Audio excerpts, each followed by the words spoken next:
Allez, dans cette vidéo, j'aimerais vous parler d'un comportement que je vois de plus en plus et qui va vous empêcher d'avancer vers vos objectifs ambitieux. Ça va vous empêcher de réussir, ça va vous empêcher de vous poser les bonnes questions pour savoir en fait qu'est-ce que vous devez faire pour avancer. Ce comportement, c'est quand on est dans l'échec depuis trop longtemps, on aura tendance à regarder les autres, on aura tendance à essayer de trouver en fait qu'est-ce qu'ils ont de plus que nous, qu'est-ce qu'ils font de mieux que nous. Et quand vous allez tomber dans ce piège, vous allez sans cesse vous comparer à des gens qui sont dans la réussite alors que vous êtes dans la merde. Vous allez sans cesse vous comparer à des gens qui, pour eux, ça a l'air facile, alors que vous vivez un enfer. Pire que ça encore, quand vous allez, on y est tomber dans ce piège, quand vous allez vous rendre compte que la personne a réussi beaucoup plus rapidement que vous, avec la moitié de l'expérience, et qu'elle ne sait même pas ce qu'elle a fait, vous n'aurez pas d'autre choix que de vous sentir, on va dire, minuscule. Je vais vous expliquer en fait qu'est-ce qui se passe exactement quand vous faites ça, quel est le piège dans lequel vous tombez, pourquoi ça vous sert strictement à rien alors que vous avez l'impression que vous comparez comme ça, c'est ce qui va vous permettre de réussir. Et enfin, je vous dirai plutôt qu'est-ce que vous devez faire à la place. Premier élément que vous devez absolument comprendre sur ce comportement qui va vous fusiller. À chaque fois que vous allez vous comparer à quelqu'un, vous allez forcément vous comparer à quelqu'un qui a ce que vous voulez, alors que vous, justement, vous vous sentez merdique sur ce point. Autrement dit, la comparaison que vous allez faire n'a aucune chance d'être bénéfique pour vous. Elle n'a aucune chance d'être en votre faveur. Pire que ça encore, quand vous allez vous comparer, en fait, c'est pas tellement la comparaison qu'il faut enlever. C'est pas tellement le fait de se comparer. Se comparer, c'est bien. Se comparer, ça peut me donner une idée de qu'est-ce qui est faisable. Et si je vois par exemple quelqu'un réussir beaucoup plus rapidement que moi, je me dis tiens, ça veut dire qu'il y a une méthode, une meilleure méthode que celle que j'utilise actuellement. Le problème, c'est qu'on n'utilise pas la comparaison comme ça. On va se comparer à un type ou à une autre personne qui a plus de réussite que nous, et parce qu'on a moins de réussite, on va faire ensuite un jugement. On va se dire je suis une grosse merde, je ne suis pas à ma place, je n'ai rien à faire dans ce milieu.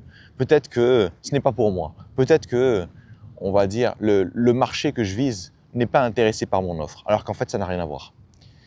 Effectivement, quand vous allez regarder des gens réussir, avec Internet, avec l'exposition qu'on a, tous les gens qui vont réussir auront naturellement une visibilité bien supérieure par rapport aux gens qui échouent. Les gens qui échouent, ils ont une visibilité de combien? À peu près zéro. Ou alors, justement, vous allez les voir monter petit à petit, petit à petit, petit à petit, mais vous allez assister en fait à leur ascension.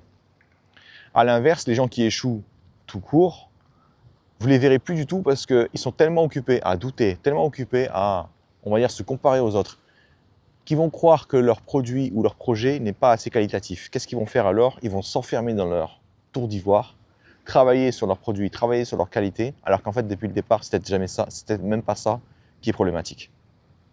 Donc, premier élément que je veux que vous compreniez sur cette comparaison, c'est que vous allez sans cesse vous comparer à des gens qui ont plus que vous, des gens qui sont dans la réussite, alors que vous, justement, vous allez regarder tous les points où vous êtes en échec. Donc, aucune chance que la comparaison soit en votre faveur, et du coup, vous allez vous sentir tout petit à chaque fois. À cause du fait que vous vous sentez tout petit et que vous n'avez retiré aucune information utile, étant donné que vous êtes juste en train de voir « Ah, lui, il a ça de mieux que moi. Lui, il a ça de mieux que moi. Lui, il a ça de mieux que moi. » Vous allez juste vous juger ensuite négativement. Vous allez dire « Je ne suis pas à ma place. Je ne suis pas, on va dire, je devrais peut-être me faire une raison. C'est pas pour moi, en fait, de réussir dans mon projet. » Et enfin, le troisième problème que vous allez avoir juste derrière, c'est que parce que vous ne retirez aucune information utile du jugement que vous avez fait précédemment, du constat que vous avez fait précédemment, il a réussi avant moi. Il a réussi plus rapidement que moi. Il génère plus de chiffre d'affaires que moi. Il est plus heureux que moi. Il a une vie plus équilibrée que moi. Quand je viens de dire tout ça, là, combien d'informations utiles est-ce que j'ai récoltées pour savoir exactement ce que je dois corriger pour m'améliorer? Zéro. Donc non seulement je me sentir minuscule parce que j'ai pas de, on va dire, de réussite et que j'ai l'impression que tout le monde en a autour de moi, et en plus de ça, parce que je suis bloqué, je vais me sentir impuissant. Il y a une émotion en fait que vous ne pouvez pas vous permettre de ressentir quand vous êtes en train de porter un projet, quand vous êtes dans un objectif ambitieux, c'est l'impuissance. Pourquoi? Parce que l'impuissance, ça va vous pousser à voir des murs partout. Ça va vous pousser à voir des obstacles partout. Alors qu'en fait, ces obstacles, ce ne sont pas des obstacles, ce ne sont pas des éléments qui vont vous empêcher d'avancer, ce sont juste des opportunités, des choses que vous devez apprendre. Et quand vous allez apprendre à surmonter chacun de ces obstacles, vous allez repartir en fait avec une compétence ou avec une façon de voir le monde qui vous permettra d'augmenter vos chances de réussir. Et justement, on va voir en fait comment utiliser la comparaison, qui au lieu d'être là négative, comment on peut l'utiliser de manière efficace pour savoir exactement qu'est-ce qu'il faut faire, mais aussi faire des tests en boucle. Pourquoi? Parce que vous ne trouverez pas ce qui va marcher pour vous en regardant les autres. Par contre, ce que vous allez avoir, ce sont des indices. Et là, justement, on va essayer de repérer en fait quels sont ces indices, comment lire ces indices, pour ensuite faire des tests à notre tour. Encore une fois, premier élément, vous entendrez très souvent que la comparaison va vous empêcher d'être heureux. La comparaison va vous détruire. La comparaison va, on va dire, annihiler vos chances d'être heureux. C'est faux. La comparaison est extrêmement utile, encore une fois, pour savoir qu'est-ce qui est possible, pour savoir est-ce que je peux aller plus loin, est-ce que je peux aller plus vite. Ce qu'on va enlever, c'est juste le jugement qu'il y a derrière. Le truc du « je suis une merde »,« je ne suis pas fait pour ça »,« je ne suis pas à ma place ». Ça dégage. Donc, premier élément, du coup, quand vous allez vous comparer, c'est lister en fait tout ce que vous vous dites. N'hésitez pas, listez absolument tout ce qui vous traverse l'esprit. Et ensuite, une fois que vous avez listé tous les éléments, vous allez les prendre chacun de ces éléments-là et les mettre dans deux colonnes. Première colonne, information utile, qui me permet de savoir exactement ce que je dois faire. Deuxième colonne, jugement et constat. Constat et jugement, c'est quoi? C'est quelque chose que vous dites, mais qui est une banalité, quelque chose qui est évident. Je sais pas, le mec fait 10 fois plus de chiffre d'affaires que vous, je fais pas assez de chiffres. Ok, ça c'est un constat, c'est évident. Ça ne me donne aucune information utile sur qu'est-ce que je devrais faire. À part me dire, oui, il faudrait que je fasse plus de chiffres. Oui, mais je ne sais pas exactement ce qu'il faut que je fasse pour justement débloquer ce niveau supérieur. Donc tout ça, vous les mettez dans constat et jugement. Si vous avez l'impression d'avoir 10 fois plus d'éléments sur constat et jugement que information utile, c'est normal.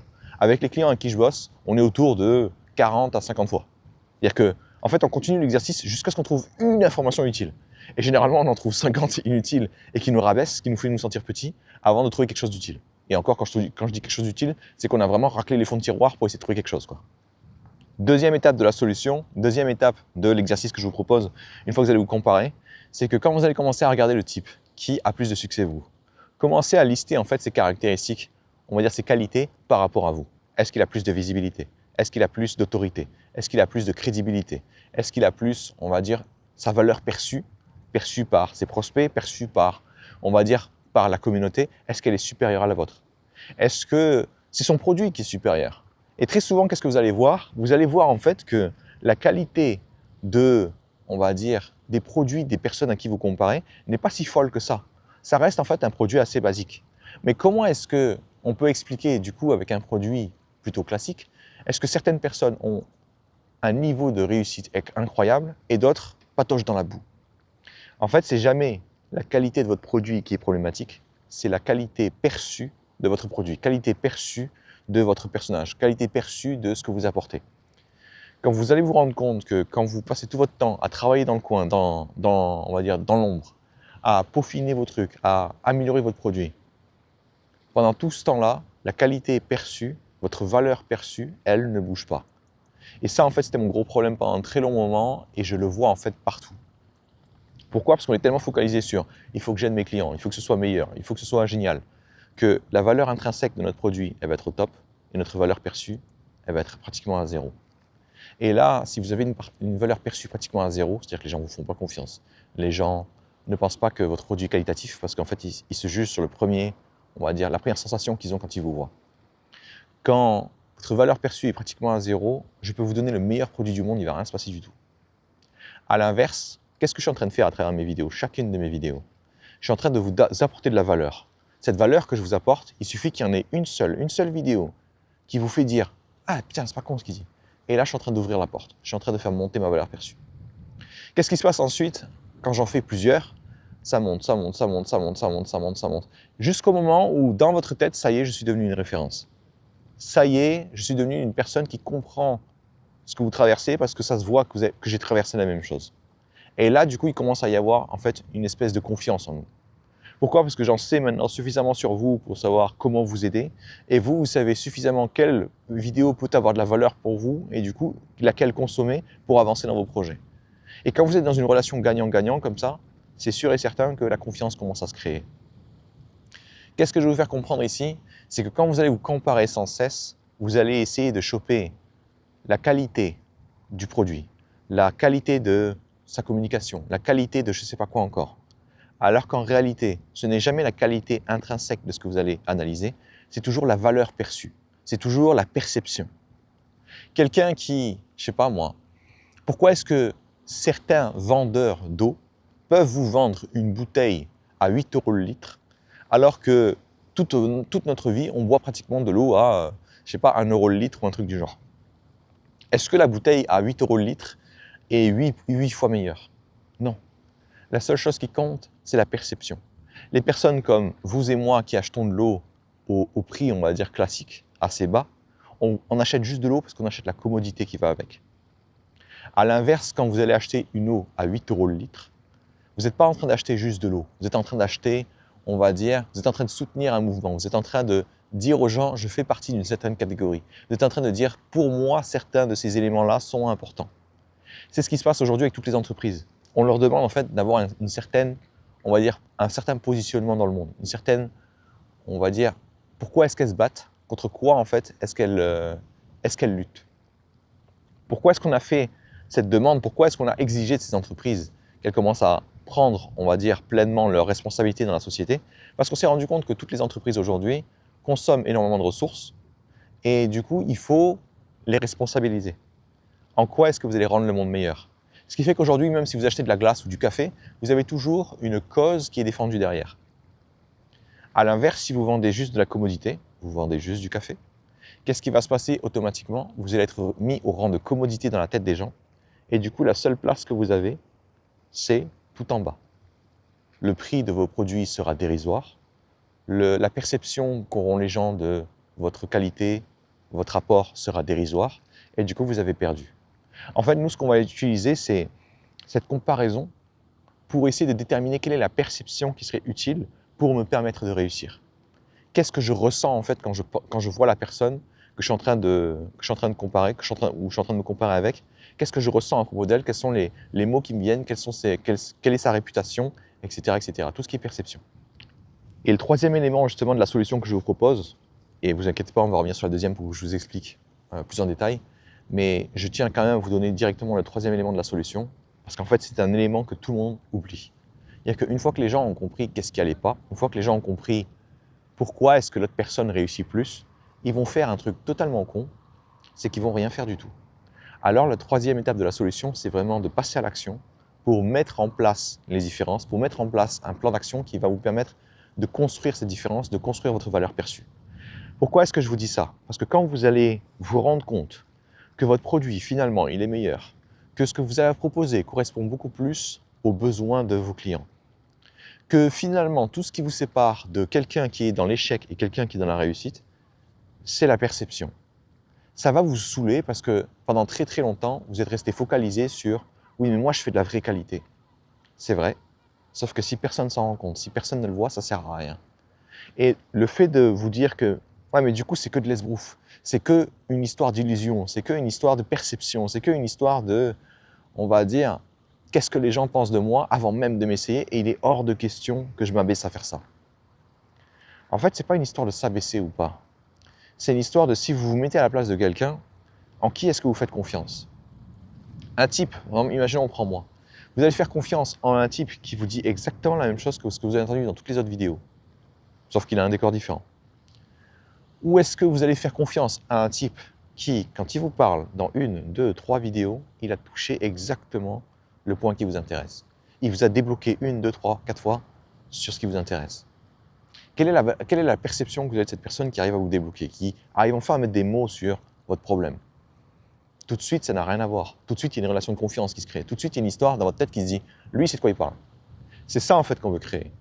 Pourquoi? Parce que même si vous avez le meilleur produit du monde, pour les gens à l'extérieur, ça reste une boîte noire, votre truc. Il sait pas ce que c'est en fait, c'est une boîte mystère, quoi. C'est un paquet cadeau. Et quand vous allez dire « ouais, ok, ça coûte 2000 € ce paquet cadeau », la personne va se dire « ah, mais il y a quoi dedans?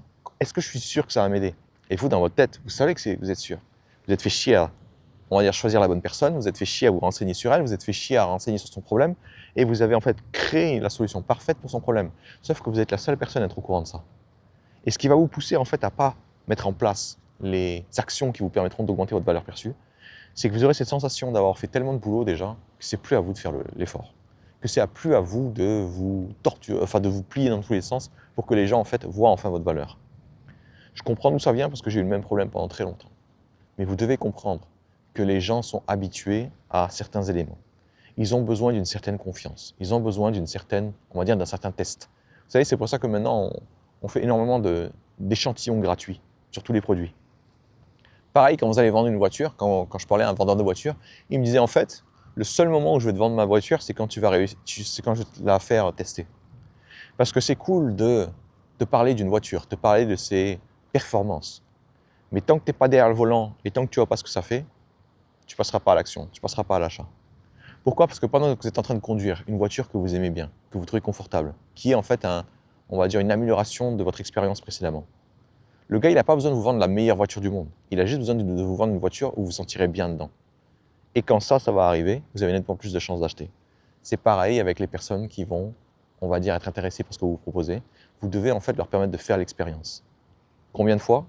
Toujours beaucoup plus de fois que ce que vous imaginez. Par exemple, moi aujourd'hui, je ne sais pas combien de vidéos longues j'ai faites, mais je dois autour de plus de 50, je pense. Facile. Et ça suffit toujours pas. Ça suffit toujours pas parce que vu ce que je veux viser, moi ce que je veux c'est rendre le monde meilleur, faire en sorte que de plus en plus de gens croient en leurs rêves, croient en leurs capacités, croient, on va dire, en leurs possibilités pour eux, de se lancer dans une aventure hyper ambitieuse, de se tromper des centaines, des milliers de fois et d'en avoir rien à foutre. Je veux en fait que les gens arrêtent de souffrir, ils arrêtent d'avoir peur, ils arrêtent d'être malheureux et juste qu'ils puissent profiter de leur vie comme ils le veulent. Vous imaginez bien qu'un objectif aussi audacieux ne va pas se régler en 50 vidéos, quoi. Donc combien de vidéos il va me falloir pour construire ce que je veux construire? Toujours plus que ce que j'imagine. Et c'est ok. C'est juste les règles du jeu qui veulent ça. Maintenant, on va revenir sur le deuxième point de la solution. J'aimerais en fait que vous expliquiez comment, en détail, mettre en place, enfin utiliser la comparaison pour commencer justement à tirer des leçons pour vous. Je vais prendre mon cas comme exemple, parce qu'en fait mon cas il est extrêmement représentatif, étant donné que j'étais dans un milieu en fait où les apparences étaient extrêmement importantes. Une autre façon de le dire, c'est que la concurrence était monstrueuse. Donc moi j'étais en fait dans le monde du jeu vidéo, l'e-sport, c'est-à-dire le jeu vidéo compétitif. Et dans ce milieu-là, je voulais devenir coach dans l'e-sport. Et dans ce milieu-là, pour avoir une certaine crédibilité, il y avait une façon qui était, on va dire, la voie royale, qui est que j'intègre une équipe professionnelle, je mets le maillot de l'équipe et ça y est, j'ai un espèce de super pouvoir. C'est comme Superman qui débarque. Je peux dire n'importe quoi, les gens vont gober ce que je vais dire. Et moi, en fait, dans ce milieu, j'ai vite compris que certains messages qu'on véhiculait étaient extrêmement toxiques, voire même poussaient les gens à se suicider s'ils n'y arrivaient pas. Par exemple, le message qu'on adore, on va dire, répéter dans le monde de la compétition, c'est « il faut se sacrifier pour réussir, il faut faire des sacrifices, il faut, on va dire, être prêt à tout sacrifier pour avoir une chance de réussir ». Le problème de ce message, c'est que les gens vont le prendre vraiment au pied de la lettre. Ils vont se dire « ok, si c'est juste une histoire de sacrifice, je vais tout sacrifier ». Et du coup, ils vont complètement oublier le fait qu'il faut aussi une bonne méthode, qu'il faut aussi réfléchir, qu'il faut aussi analyser ses erreurs, qu'il faut aussi, on va dire, prendre un peu de recul, qu'il faut aussi, on va dire, tirer des leçons de ses échecs. Donc, qu'est-ce qui s'est passé pendant des années? On a eu, on va dire, des générations entières de gens qui se sacrifiaient pour se sacrifier. Et à chaque fois qu'il y avait une interview, à chaque fois qu'on posait des questions à ces gens-là pour leur dire « mais comment on fait pour passer pro ?» C'était toujours le même message. Comment est-ce que je sais que ça faisait énormément de mal? Parce qu'en fait, justement, quand j'étais coach performance, quand j'étais, en fait, j'assurais aussi un petit peu un côté psychologique. Et je me rendais compte que toutes les personnes avec qui je bossais étaient assez fragiles psychologiquement. Il fallait que ça marche, il fallait avoir les bons résultats. Comment est-ce que je fais alors pour lutter contre un mec qui, dès qu'il met un maillot, il peut commencer à débiter n'importe quelle connerie et justement tout le monde va avaler ce qu'il dit? En fait, c'est jamais la qualité en elle-même qui va poser problème. Sa qualité en elle-même, d'ailleurs, là, il n'y en avait même plus. C'est toujours la perception. Quand une personne voyait un maillot sur cette personne-là, qu'est-ce qu'il se disait? Il a le maillot que je veux. Il a le résultat que je veux. Il a la situation que je veux. Donc moi, finalement, ce qu'il me fallait pour convaincre une personne que j'étais la bonne personne, que j'étais, on va dire, une personne capable de lui permettre d'atteindre ses objectifs, c'était de lui montrer que j'avais un espèce de maillot, j'avais un espèce d'une preuve que la personne pouvait réussir si elle travaillait avec moi. Et ça, c'est pas quelque chose que je peux, on va dire, je peux pas la convaincre juste avec des mots. Il faut que je le prouve. De la même façon que ce type, quand il a un maillot sur le dos, ça veut dire quoi implicitement? Ça veut dire que quelqu'un, au niveau professionnel, lui a fait confiance. Quelqu'un lui a, on va dire, lui donné un veto. Quelqu'un a dit, ce gars-là, il est assez bon pour porter mon maillot. Qu'est-ce qui se passe à ce moment-là, du coup? Il faut d'abord que je crée une qualité visible. Il faut d'abord que je crée un espèce on va dire, de saut d'approbation qui permettrait aux gens de se dire, tiens, lui, c'est de la qualité. Et comment est-ce que je fais ça? Il faut que moi-même je sois associé de la qualité. Donc quand j'ai commencé on va dire, donc quand j'ai commencé à analyser la situation, ce que je vais retirer, en fait, ce n'est pas la commodité avec laquelle la personne va retransmettre cette qualité, c'est juste le fait que je dois, on va dire, mettre en avant de la qualité. Je dois être associé de la qualité. Qu'est-ce que j'ai fait alors pour être associé de la qualité? J'ai commencé à faire énormément de posts, énormément d'articles, énormément de vidéos où justement je viens démonter les mythes de mon milieu. Je viens en fait permettre aux gens de prendre une claque. Je viens en fait faire aux gens l'expérience du « waouh, il a raison »,« waouh, je fais fausse route »,« putain, il a raison dans ce qu'il dit »,« putain, c'est incroyable ce qu'il dit »,« putain, ça change tout ». C'est ça en fait qu'il fallait que je déclenche. Pourquoi? Parce que j'étais face à Superman, j'étais face à un mec qui, dès qu'il met ses collants, ça y est, c'est fini pour moi. Donc il faut absolument que ma qualité, la qualité de ce que je crée, la qualité des produits ou des publicités ou des vidéos que je mets en avant, soit quelque chose qui soit aussi fort. Qu'est-ce que j'ai remarqué aussi qu'il fallait, c'est que ces personnes-là, en fait, ils avaient tous le même profil. Des joueurs extrêmement jeunes, des joueurs, on va dire, qui avaient encore du potentiel, des joueurs qui, on va dire, avaient l'impression d'être au... Enfin, quand vous les regardiez, vous avez l'impression qu'ils étaient au sommet. Et là, ce que je retenais surtout, c'était le potentiel, l'idée du potentiel. Clairement, j'avais 2 fois leur âge. J'allais pas montrer aux jeunes que... Enfin, aux gens que j'étais jeune. J'allais pas leur montrer non plus que j'avais un potentiel faramineux sur le jeu en question. Par contre, qu'est-ce que je pouvais leur montrer? Cette histoire de jeunesse, qu'est-ce que ça représentait en fait sur mon marché? Cette histoire de jeunesse, c'était en fait la peur que ce soit trop tard, la peur de ne pas pouvoir y arriver. Pourquoi? Parce que dans mon milieu, en fait, on n'arrêtait pas de dire que pour être performant, il faut être jeune. C'est là qu'on est rapide, c'est là qu'on est vif, c'est là qu'on est je sais pas quoi encore.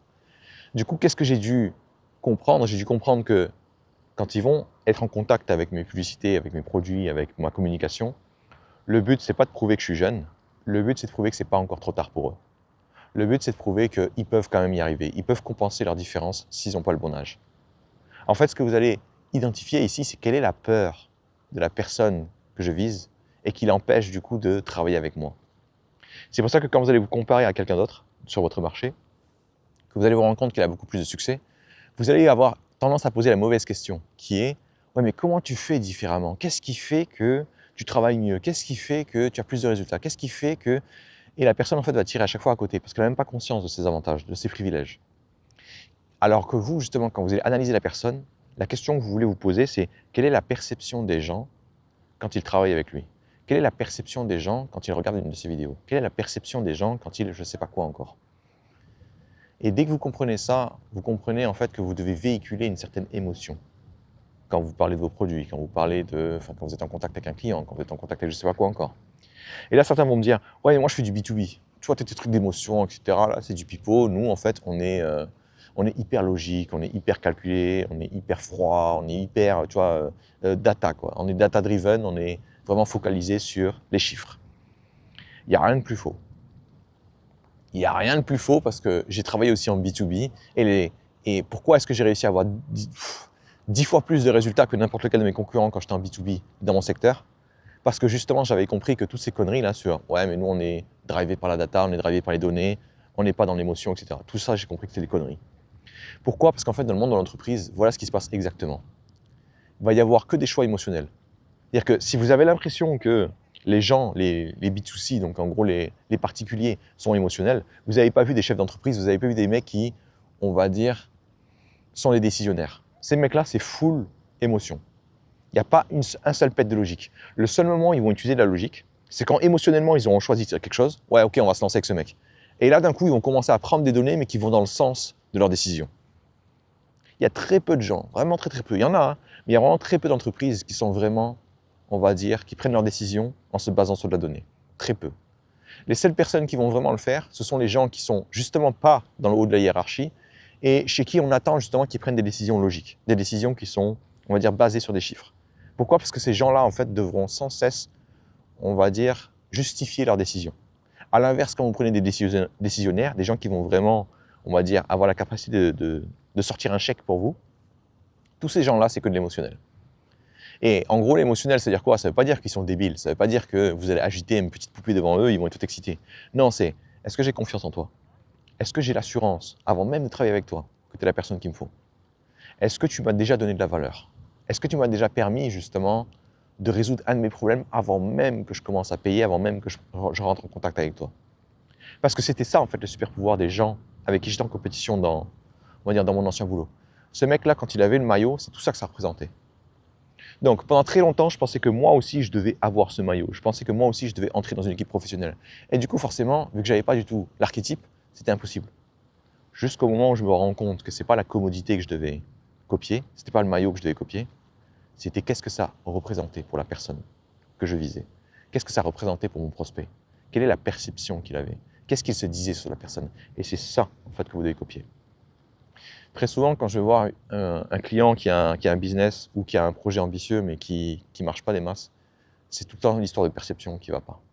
Il a passé beaucoup trop de temps sur la qualité de son produit que, en fait, quand vous communiquez avec lui, vous sentez qu'il n'a pas passé assez de temps sur, on va dire, sa cible. Est-ce qu'il connaît psychologiquement sa cible? Est-ce qu'il sait quelles sont ses peurs? Quels sont ses, on va dire, ses besoins?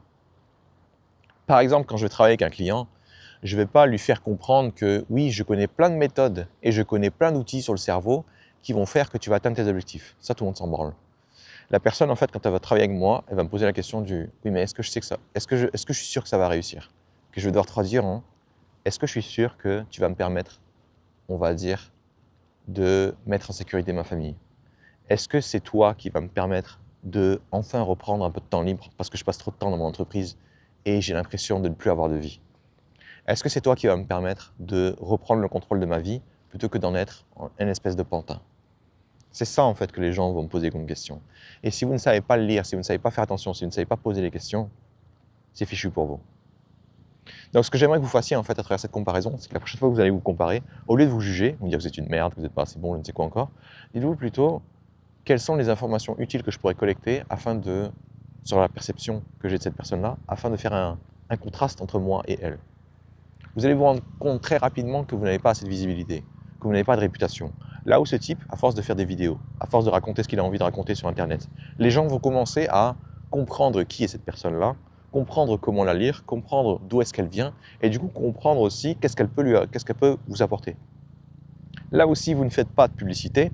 En fait, le problème, c'est que les gens qui pensent que c'est de la publicité vont essayer de vendre leurs produits, alors qu'en fait, c'est pas du tout le cas. En fait, ce que je suis en train de faire à travers toutes ces vidéos, je suis en train de régler vos problèmes.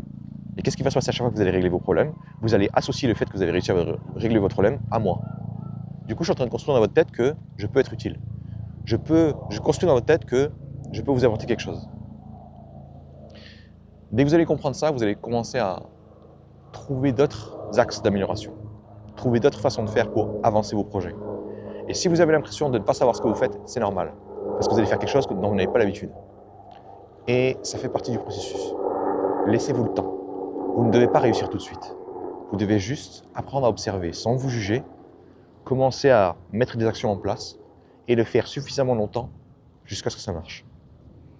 En sachant que, évidemment, ça ne va pas passer du tout au rien d'un coup.